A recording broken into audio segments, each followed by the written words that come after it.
Les compresseurs VCA, Opto, FET, Varimu, voilà tellement de termes techniques. Qu'est-ce que tout ça veut dire et lequel choisir quand? Je vous dis tout ça tout de suite, c'est parti. Boum! Bonjour et bienvenue à l'Académie du Gros Son. Moi c'est André, on est dans mon home studio et aujourd'hui on va parler des compresseurs. Le compresseur ainsi que l'équaliseur, c'est les deux outils principaux pour travailler le son. Nous avons déjà parlé de l'équaliseur, si vous n'avez pas vu la vidéo, ça ressemble à ceci. Et aujourd'hui, on va parler plus en profondeur de l'autre outil principal du travail du son, le compresseur. Si tu ne sais pas trop ce que les compresseurs font, à quoi vraiment ça sert, arrête de regarder ces vidéos pour l'instant. Celle-ci est un tout petit peu plus avancée. Va d'abord voir celle-ci qui te dira tout donc sur la base des compresseurs pour mieux comprendre ce dont on va parler aujourd'hui. Aujourd'hui, je vais donc te parler de 5 types de compresseurs les plus connus. Le digital, donc le plus récent, le VCA, l'Opto, le FET et finalement le Varimu. Si tu es nouvelle ou nouveau sur la chaîne, prends juste 2 secondes ici pour s'abonner sur YouTube, là, clique un petit like pour l'algorithme, comme ça nous aide et on est encore plus motivé pour faire plein de vidéos cool sur le sujet de l'audio pour t'aider à faire ta musique chez toi. Et surtout, viens sur notre site web www.academiedugrosson.com/bonus. Pourquoi /bonus? Parce qu'en fait là-dessus, tu peux t'inscrire avec ton adresse email et recevoir en cadeau gratuitement pas mal de chouettes plugins, dont certains plugins de compression. Ok, sans plus tarder, on attaque tout de suite le sujet d'aujourd'hui, les compresseurs. Le compresseur est, à mon sens, l'outil souvent indispensable pour obtenir un rendu sonore similaire à ce que tu adores écouter. Toutes ces productions ont utilisé plein de compresseurs à tous les étages de production, que ce soit à l'enregistrement, au mixage, au mastering, etc. Tout ça pour contrôler la dynamique, pour impacter un certain son, pour sculpter la façon dont un son bouge, pour en extraire en gros un maximum d'émotions et d'impact. Pour bien faire ça, il faut connaître ces outils, il faut savoir choisir le bon outil au bon endroit pour la bonne raison. Et donc c'est pour ça que je voulais faire cette vidéo aujourd'hui. Et on va tout de suite rentrer dans le vif du sujet avec l'exemple le plus moderne de ce qui existe en compresseur, le compresseur digital. Un exemple classique d'un compresseur digital est le compresseur de base de la plupart des DAW. Celui qui est par défaut dans votre programme, c'est souvent un compresseur digital qui n'essaye donc pas de émuler une technologie analogue comme les 4 autres dont je vais vous parler juste après. Le compresseur digital n'a donc pas d'équivalent dans le monde analogue réellement parce qu'il utilise pleinement la puissance du digital qui est la flexibilité, qui donc nous permet de faire ce qu'on veut et de proposer des réglages très vastes, très flexibles. La plupart de ces compresseurs digitaux offrent tellement d'options de réglage de son, que ce soit en termes de ratio, entrée, sortie, l'attaque, le release, des filtres, etc. En gros, en passant suffisamment de temps et en vraiment réglant la chose comme il faut, on peut leur faire presque tout. La plus grosse différence avec toutes ces émulations du monde analogue ou avec les vrais compresseurs analogues de ces 4 autres technologies dont on va parler aujourd'hui, c'est que les compresseurs digitaux n'impactent pas une certaine sonorité et en général n'introduisent pas ou très peu de distorsion. C'est donc des compresseurs les plus transparents, les plus flexibles, mais souvent aussi les plus difficiles à utiliser. De manière générale, dans cette vidéo et en fait dans tout ce qui est son, pensez à vos outils comme des outils. Si un outil est pensé pour faire un peu tout, c'est un outil universel, par exemple un couteau suisse, forcément chaque travail qu'il va faire, il ne va pas le faire incroyablement bien. Pour ceux et celles qui ont déjà essayé, par exemple, de dévisser quelque chose avec un couteau suisse, voilà, c'est pas nécessairement le plus facile. Il vaut mieux prendre un tournevis dédié ou encore mieux une visseuse électrique et là, on va vraiment très vite. C'est la même chose pour l'audio. Chacun donc de ces compresseurs dont je vous parlais a un peu sa spécificité et le compresseur digital, c'est un peu la page blanche, l'outil universel. Un compresseur digital, ça peut donc ressembler à ceci, le C1 de chez Waves ou encore ici le compresseur limiteur de chez Pro Tools, donc c'est lui qui est de base dans mon DAW, ou encore celui-ci.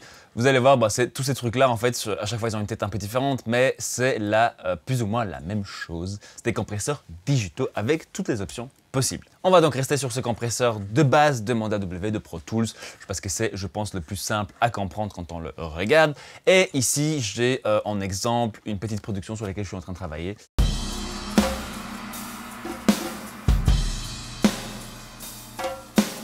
Donc ça, c'était sans compression, et maintenant, je vais vite compresser, trouver un petit réglage sympathique, fort, pour que vous entendiez bien ce qui se passe.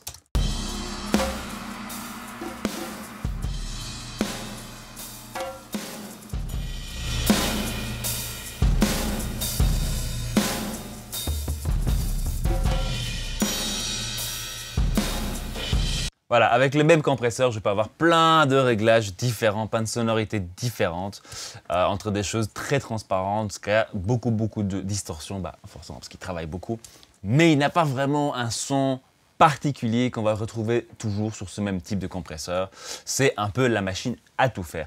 Moi, personnellement, j'utilise la plupart du temps pour des choses un peu techniques, comme par exemple des sidechains. Si vous ne savez pas de quoi on parle, il y a une vidéo qui ressemble à ceci que vous allez trouver dans la description.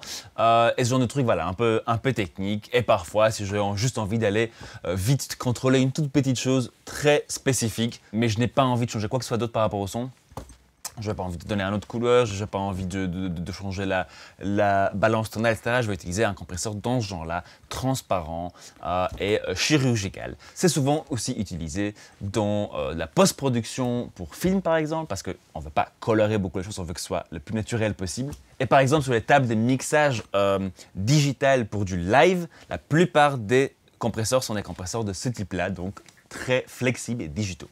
Faisons vite un point sur les compresseurs digitaux. Les compresseurs digitaux sont donc super transparents. Il n'y a a priori pas de distorsion ajoutée ou de coloration de son ajoutée quelconque. Les réglages sont souvent ultra larges, du coup on peut faire un peu tout et n'importe quoi avec, mais ça veut dire aussi qu'il est souvent un peu plus compliqué de les paramétrer pour ce qu'on a envie de faire avec. Pour vous faciliter un peu la façon de penser à tout ça, un compresseur digital est ce que pour une peintre est de mixer ses propres couleurs. Donc vraiment essayer d'obtenir la couleur qu'elle veut obtenir en mixant d'autres choses ensemble et passant vraiment le temps pour avoir le résultat parfait. Souvent, on peut arriver à quelque chose de vraiment super, mais ça prend peut-être un peu plus de temps. Là où la plupart des autres technologies dont on va parler aujourd'hui ont une couleur un peu plus spécifique. Et souvent, on va chercher donc un de ces outils pour le rôle dans lequel ces compresseurs excellent particulièrement et pas pour autre chose. En pratique, ça peut nous donner des résultats voulus plus vite, en se posant moins de questions et en passant donc plus de temps à faire de la musique. Deuxième type de compresseur dont on va parler aujourd'hui est les compresseurs VCA, Voltage Controlled Amplifier. C'est la technologie la plus récente de toutes celles dont on va parler aujourd'hui. Et d'ailleurs, petite parenthèse, tous ces termes, donc VCA, Opto, Varimu, FET, décrivent en fait la technologie utilisée pour la compression en elle-même, pour la détection de compression en elle-même. Je vais vous en parler plus en détail sur chaque type, mais ici particulièrement pour les VCA, c'est important parce que les compresseurs de type VCA sont souvent considérés comme assez transparents, avec peu de distorsion, sont très flexibles, avec beaucoup de paramètres possibles, ce qui du coup leur permet en fait d'émuler pas mal de sonorités qu'on peut aussi obtenir avec les autres compresseurs. Donc c'est un peu les compresseurs les plus universels du monde analogue, mais il existe aussi des machines beaucoup plus colorées et VCA en même temps. Cette coloration est par contre souvent induite par d'autres parties du circuit, pas la partie qui gère la compression, mais l'entrée et sortie par exemple. On va utiliser des tubes, on va utiliser des transformateurs, on va utiliser différentes choses pour colorer le son, mais où la coloration intrinsèque ne vient pas nécessairement donc du type de compression. Voilà, ça c'est petite parenthèse. Le compresseur VCA est donc un peu un outil à tout faire en termes de compression analogue ou émulation analogue dans des plugins. Les compresseurs VCA les plus connus sont le compresseur SSL, le compresseur du bus SSL, très connu pour son effet glue. Si vous ne savez pas ce que ça veut dire, on a une vidéo qui ressemble à ça, lien dans la description. Ou le API 2500, très connu pour ajouter du punch sur les batteries par exemple. Ou encore le Distressor de chez Empirical Labs, qui est un peu un compresseur de nouveau à absolument tout faire avec un son bien propre à lui, qui est d'ailleurs un de mes gros favoris personnels.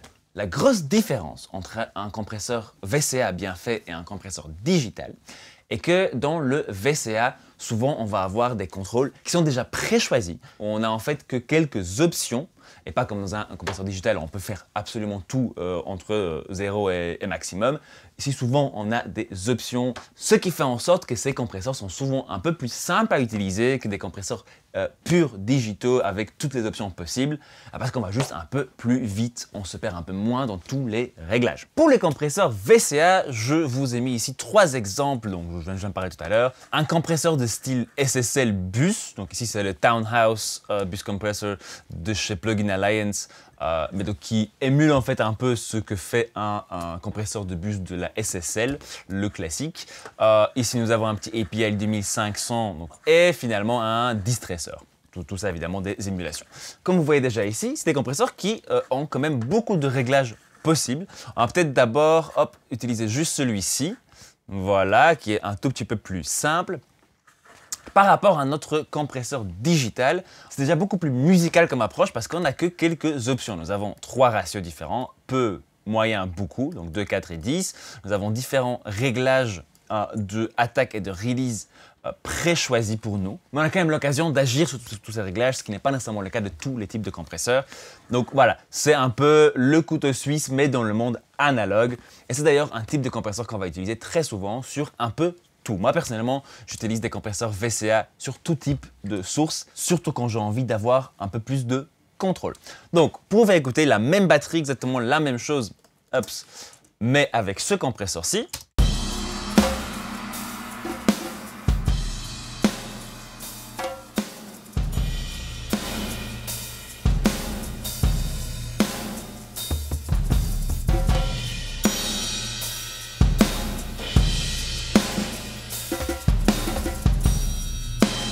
voilà, ici même avec une compression relativement violente de moins 8 dB, j'ai quand même un résultat assez transparent, forme musicale.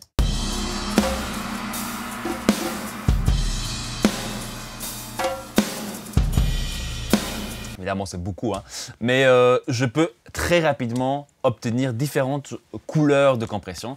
Ici, on va essayer peut-être un ratio plus haut, une attaque plus rapide, un release un peu plus lent. Donc ici, on va vraiment avoir un truc qui squash un peu, qui exagère la chose.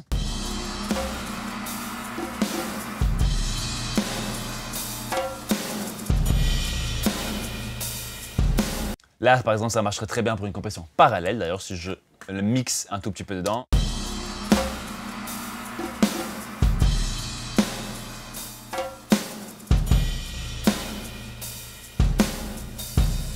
Voilà, ce type d'utilisation. Mais ce type de compresseur va aussi très bien marcher sur des éléments individuels. Comme par exemple ce petit piano. Ici, je vais utiliser un distresseur. Donc là, c'est un plugin de chez Kive Audio, le X-Tracer, qui est donc l'émulation du modèle analogue distresseur de chez Empirical Labs et qui est très très polyvalent. Ici, on a un piano qui donne ça sans compression.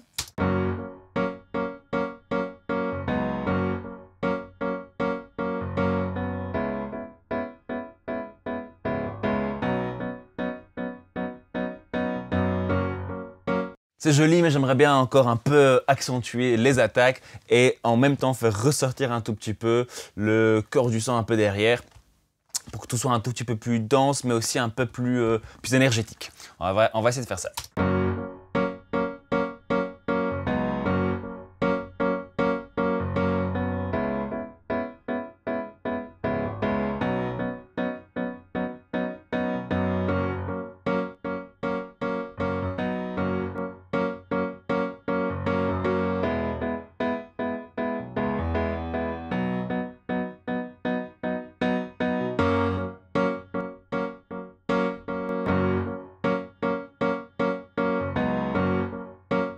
Voilà, par exemple, comme ceci. Pour résumer, un compresseur VCA a une action fort transparente, du coup il fonctionne bien sur une multitude de sources et dans plein de situations différentes. Et c'est d'ailleurs pour ça qu'on retrouve cette technologie dans tellement de compresseurs mythiques utilisés tout le temps. Troisième famille de compresseurs dont on va parler aujourd'hui, c'est les compresseurs optiques, les compresseurs opto. C'est un design un peu plus ancien. C'est des compresseurs qui fonctionnent donc à base d'une cellule photosensible. Donc on a une petite lumière en fait dans le circuit et une petite cellule photosensible. La lampe va s'allumer plus ou moins fort en fonction de l'audio qui rentre dans la machine.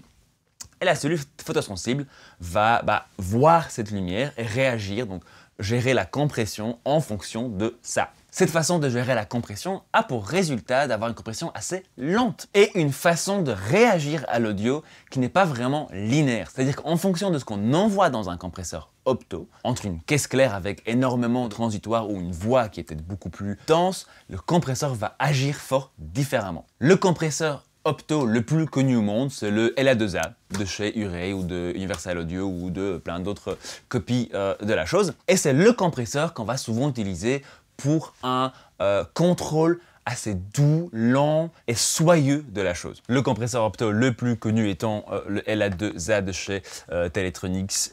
Voilà, on va commencer par là. Donc ici, je vais le mettre sur le même piano que tout à l'heure, que sur le piano où on avait utilisé le petit distresseur. Et on va l'utiliser de manière dont on utilise souvent des compresseurs de ce type-ci. Pas que évidemment, mais souvent. où on les utilise juste après un premier compresseur plus rapide et un peu plus spécifique. Et on utilise ça pour donner un aspect un peu smooth, un peu contrôlé et doux de l'ensemble. Tout seul, ce Elza ne serait peut-être pas assez pour contrôler tout sur ces pianos et faire ressortir ce que je voulais faire ressortir. Mais après un premier compresseur qui est un peu plus technique, entre guillemets, ici celui-là me permettra de juste rajouter un peu de tout et rendre le tout encore plus contrôlé.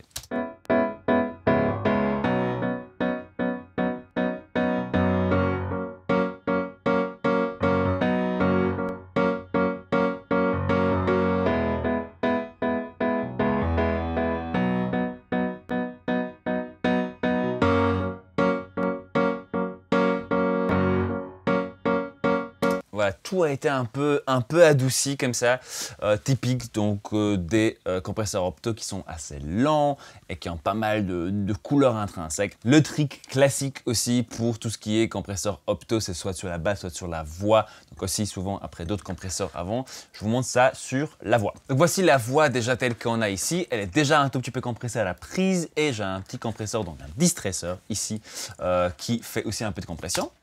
I once had a piano teacher with curly hair and baggy pants. Mais l'ensemble est encore fort nasillard, un peu agressif et pas très dense encore. Donc je pense qu'un petit Ela de Za fera très bien l'affaire ici. I once had a piano teacher with curly hair and baggy pants. She would tell me about her life. I was too young to understand. She said, "Child, I'd like to live forever, but I know that I can't.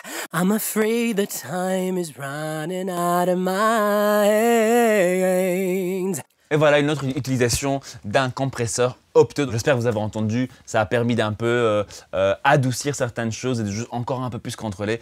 Le truc avec les compresseurs opto, c'est que quand on va un peu trop fort dedans, ça s'entend assez fort. Bah écoutez.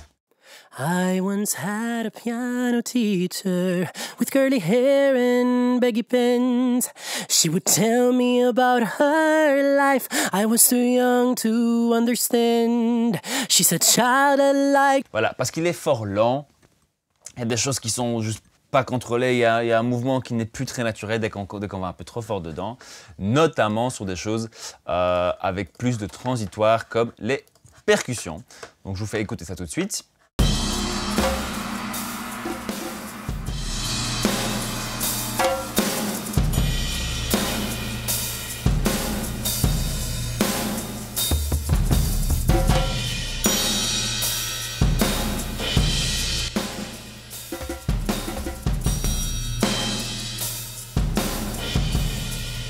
Voilà, ici le mouvement est ça va un peu dans tous les sens et surtout ça enlève beaucoup de l'énergie de la track, enfin de cette batterie. Donc c'est peut-être pas nécessairement une super utilisation pour un opto que de travailler sur des choses fort punchy avec beaucoup de transitoires où on veut tout contrôler avec juste un outil.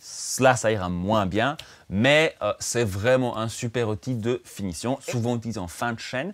Et c'est aussi un outil que certains mixeurs, comme par exemple Lionel Capouillet, avec lequel on a fait un cours de mix il n'y a pas longtemps, il utilise ce type de compresseur sur presque toutes les sources. En fait, c'est son compresseur principal, c'est le LA2A de chez Waves, lui, donc le CLA2A, pas celui-ci, mais c'est le même principe. Et cet aspect assez doux, soyeux et un mouvement un peu plus lent, un peu plus naturel, fait partie en fait de sa sonorité des mix assez douce qui passe du coup très bien à la radio parce que rien n'est jamais trop agressif. Donc voilà, ça c'est une autre utilisation d'un compresseur opto.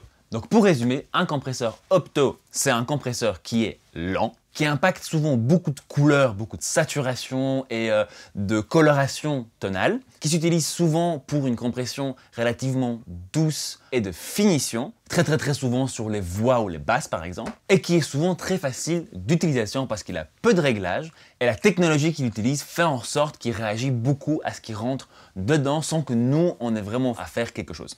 Le quatrième et l'avant-dernier type de compresseur dont on va parler aujourd'hui est les compresseurs FET. Le FET ou le Field Effect Transistor, c'est encore une autre technologie analogue pour obtenir donc cette diminution de gain. Et le compresseur FET le plus connu, c'est le 1176 que vous connaissez déjà certainement, vous avez déjà certainement vu un peu partout. Le compresseur, je pense, le plus célèbre au monde. Et on a même une vidéo spécifique qui vous parle donc de ce compresseur-là, de comment le régler et pourquoi l'utiliser exactement. Ça ressemble à ça, vous pouvez trouver ça dans la description. Le FET a été conçu comme réponse à l'opto, l'opto qui est donc un compresseur très lent. Le FET est par contre très rapide, en tout cas dans le monde analogue, c'est un compresseur ultra rapide. Qui dit un compresseur ultra rapide dit aussi qu'il est facile de surfaire la compression, d'aller trop loin et de squasher tous les signaux, d'enlever toute la vie du signal. Faites particulièrement gaffe à ça. Une bonne façon d'approcher la compression FET est de commencer avec des attaques relativement lentes, en tout cas pour la machine, et un release relativement rapide pour la machine, comme ça vous avez quelque chose d'assez transparent. Les compresseurs FET sont souvent aussi forts caractériels, donc ils ont beaucoup de saturation, beaucoup de coloration, et c'est souvent une coloration qui est assez agressive. Là où par exemple sur un opto, la coloration qu'on obtient rajoute souvent une sorte de densité, une sorte de présence et d'ouverture. Sur les FET, on parle souvent d'une coloration plus agressive, un peu plus comme ça, particulièrement sur les 1176 et surtout sur les 1176 un peu plus anciens. Voilà. Vous irez voir dans la vidéo dont je vous ai parlé tout à l'heure. Mais grâce à ces réglages très rapides, c'est souvent un très bon compresseur pour gérer des choses qui vont très vite, notamment la batterie, parce qu'il y a des grosses transitoires très rapides, et ce compresseur permet de gérer ça avec beaucoup plus de contrôle qu'un compresseur plus lent, comme l'opto. Dans les compresseurs FET, le plus connu est évidemment le 1176 de chez Urei Universal Audio. J'ai ici la version de chez Universal Audio devant moi. Et écoutons tout de suite ça sur le même exemple de la batterie comme on avait fait tout à l'heure.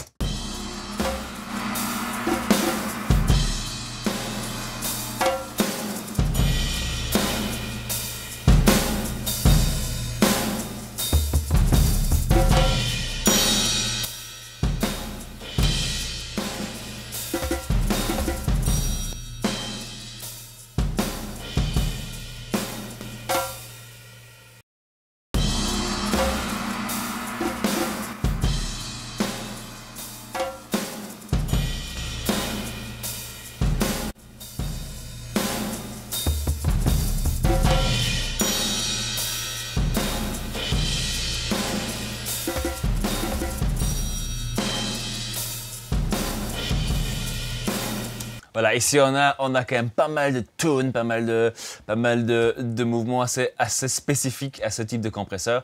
Je vous ai montré un peu deux réglages extrêmes ici avec l'attaque très lente, mais qui est quand même fort rapide sur ce type de compresseur, ou une attaque très rapide, qui est vraiment ultra rapide. Donc encore une fois, voilà, à chaque coup, tout de suite, on va compresser beaucoup. Ce genre de compresseur, on va souvent utiliser pour donner un peu plus de hargne, un peu plus de caractère à un son. Je vais le remettre sur la voix qu'on avait tout à l'heure. Je vais aller chercher un peu plus loin dans le morceau où cette voix s'énerve un peu. D'abord, sans compression. Cause I don't wanna go to heaven if there ain't no piano bar. Et maintenant avec, hop, on va vite régler ça. Alors, une attaque pas trop rapide quand même, parce qu'on ne va pas non plus complètement lui enlever toute l'énergie. Une release assez rapide pour que ça revienne vite, pour que ce soit relativement transparent. Et peut-être un petit ratio de 8, comme ça on a quand même pas mal de compression qui s'opère. Cause I don't wanna go to heaven if there ain't no piano bar. I don't wanna give up playing to the sadness in my heart.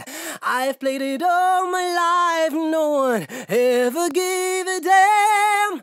If I got your laugh in heaven, I think I'd rather play in hell. Et voilà, on a quelque chose donc qui revient super vite, vraiment bien pour toujours revenir et être prêt à réattaquer quand la prochaine syllabe arrive, mais avec quand même une couleur un peu plus agressive comme ça, un peu plus présente, plus devant. Donc je vous fais réécouter d'abord sans et puis avec. Cause I don't wanna go to heaven if there ain't no piano bar. I don't wanna give up playing to the sadness in my heart. J'exagère un peu la chose, ça fait ça. 'Cause I don't wanna go to heaven if there ain't a piano bar.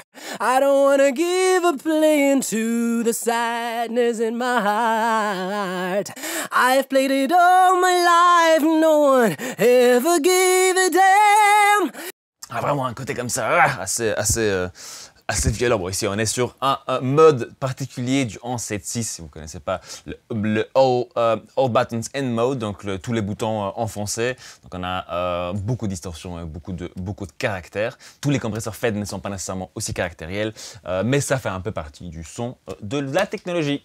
Pour résumer, les compresseurs FET, c'est des compresseurs qui sont souvent plus agressifs, plus rapides, très utiles sur plein de choses aussi, particulièrement sur les éléments où on a envie de vraiment avoir le contrôle sur la transitoire, donc que ce soit sur les éléments percussifs ou par exemple sur une voix en première compression. Une voix étant fort dynamique a souvent besoin de plusieurs étapes de compression et on va souvent commencer avec une compression FET, en tout cas pour des voix rock, voix qui doivent sonner plus agressives comme ça en version finale. Le type de compression des FET est aussi souvent un peu moins transparente. Donc c'est souvent pas le choix de prédilection de la plupart des ingés pour ce qui est de la finalisation d'une track, donc sur le Busmaster ou en mastering ou sur un groupe d'instruments, c'est souvent pas ce type de compresseur qu'on va utiliser, à moins de vraiment vouloir impacter ce son un peu plus agressif, un peu plus rapide et un peu plus saturé dans la chose. Et finalement, le dernier type de compresseur, celui qu'on utilise peut-être un tout petit peu moins souvent de nos jours, le Varimu. Le Varimu ou le Deltamu ou le compresseur à tube, c'est un compresseur qui utilise des tubes, des lampes, comme des lampes dans un ampli guitare, pour gérer sa compression. Il ne s'agit donc pas d'un compresseur comme LA2A qui est un compresseur opto mais avec des tubes dedans à l'entrée-sortie. Ici, on parle vraiment d'un compresseur qui utilise les tubes pour gérer donc sa compression. Et le compresseur le plus célèbre de ce type-là est le Fairchild, le 670 ou le 660, qui ressemble à ça et qui a une couleur toute particulière, toute unique, qu'on va souvent appeler chaud, dense, riche, etc. Donc tous ces mots qui parlent donc de pas mal de coloration harmonique. Souvent en fait cette coloration ne vient même pas vraiment de la compression. La compression à tube étant relativement transparente, ayant un mouvement très musical et entre guillemets naturel, mais souvent ces machines, comme ces machines souvent plus anciennes, vont avoir pas mal de composants à l'intérieur qui vont colorer beaucoup le son, qui vont donc impacter un certain caractère sonore à tout ce qui passe à travers. Et on va souvent les utiliser sur des groupes d'instruments ou alors sur certaines sources qui ont besoin donc de cette densité en plus et de cette richesse harmonique en plus, souvent les voix ou les basses de nouveau notamment. Le compresseur le plus connu dans le monde des Varimu, donc des compresseurs à tube, enfin en tout cas où le tube fait varier la réduction de gain, est le Fairchild. Le Fairchild qui est donc une énorme machine, plein de tubes dedans, très très cher et tout, que tout le monde veut avoir chez soi, mais je vous le conseille pas parce que ça coûte fort cher à la maintenance.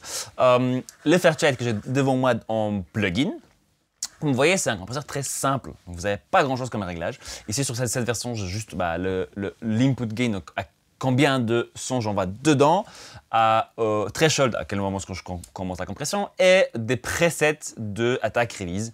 Il y a 8 presets différents qui font donc réagir le compresseur complètement différemment. Ici, je vais le faire écouter sur la batterie, ça sonne comme ceci, sans compression de nouveau.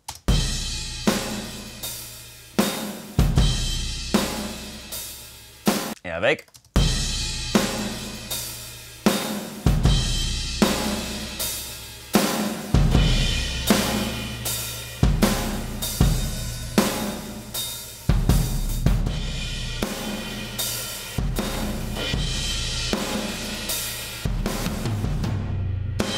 Voilà, vous avez entendu, au début j'avais quelque chose de très transparent et puis juste en changeant un tout petit peu mes réglages et en descendant un peu très chaud pour que ça compresse plus, tout de suite on arrive dans quelque chose qui est très audible et très caractériel, qui impacte beaucoup le son. Voilà, c'est un outil qui est en même temps très simple, en même temps fort utile et très universel en fait, parce qu'il peut faire beaucoup de choses. Bon, ce qui le rend aussi populaire, parce que voilà, ça répond fort vite et très vite on arrive à des choses qui sonnent très bien. Je vous montre encore vite fait, je vais un peu jouer avec les réglages comme ça vous entendez un peu plus la caractéristique sonore de ce type de compression qui a donc pas mal de caractères. En tout cas, peut-être pas nécessairement la compression en elle-même. Vous avez vu, ici j'avais un réglage qui était fort transparent.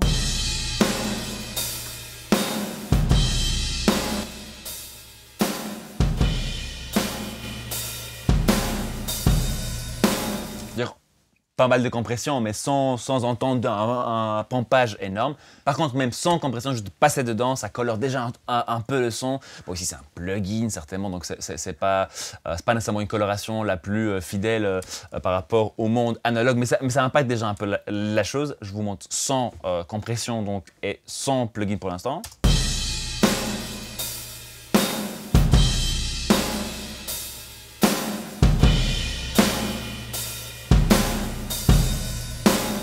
Il y a une petite couleur en plus, un peu dans le bas, un peu plus de sizzle dans le haut, il y a un peu plus d'harmonique.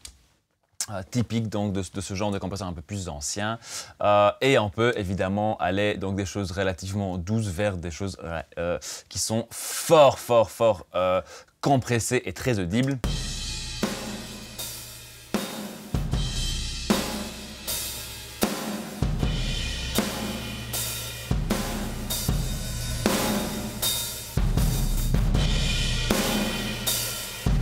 Voilà, par exemple, ce genre de choses. Pour résumer, les compresseurs Varemu, les compresseurs à tube, encore une fois, pas très rapides, souvent c'est les plus colorés du lot, et utilisés la plupart du temps avec une compression relativement légère. Le petit bémol, c'est souvent des machines avec un peu moins de réglages, des machines où les réglages ne sont pas aussi précis que sur d'autres types comme les VCA ou les Digito ou les FET. Voilà, ça fait un peu le topo sur ces 5 types de compresseurs. Si vous avez quoi que ce soit comme question, si quoi que ce soit n'était pas très clair, vous avez un peu du mal à entendre les exemples, ou alors que vous avez juste une question quelconque par rapport à tout ça, n'hésitez surtout pas à mettre ça dans les commentaires. Je lis tous les commentaires, j'essaie de répondre à un maximum. Merci d'avoir passé ce petit moment de la journée avec moi. On se voit la semaine prochaine, et vous savez ce qu'il vous reste à faire. Faites de la musique!